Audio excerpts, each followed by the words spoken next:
যাদের ঘামে ভেজা মাটিতে ফলে সোনার ফসল,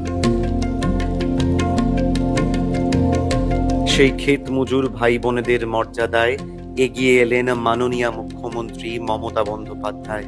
সেই সিঙ্গুর আন্দোলনের কথা মনে আছে?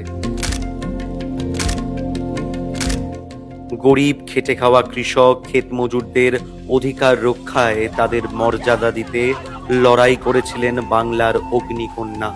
আজও সমাজের এই প্রান্তিক শ্রেণীর মানুষের মর্যাদা রক্ষায় লড়ছেন তিনি।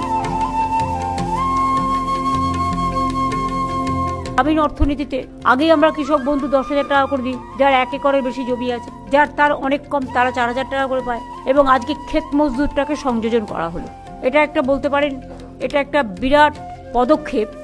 বিশেষ করে অনেকে আছে যাদের জমি নেই কিন্তু অন্যের জমিতে চাষ করে, তারা কিন্তু চাষটা করে, কিন্তু তাদের জন্য 4,000 বছরে 2,000 করে দুবারে দেওয়া হবে, রবি আর খরিফ মরশুমে, সেটাও করা হয়েছে। ক্ষেত মজুরদের জন্য 2,000 টাকার 2টি কিস্তিতে বার্ষিক মোট 4,000 টাকা আর্থিক সহায়তা করবে রাজ্য।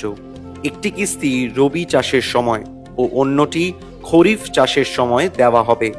যে সকল ক্ষেত মজুরদের নিজস্ব কৃষি জমি না থাকায় কৃষক বন্ধু নতুন প্রকল্পের সুবিধা পান না, কিংবা যারা ভাগ চাষি হিসাবে নথিভুক্ত নন, সেই সকল যোগ্য ক্ষেত মজুরেরা এই সুবিধা পাবেন। বাংলার অন্নদাতাদের মুখে হাসি ফোটাতে অঙ্গীকারবদ্ধ জননেত্রী।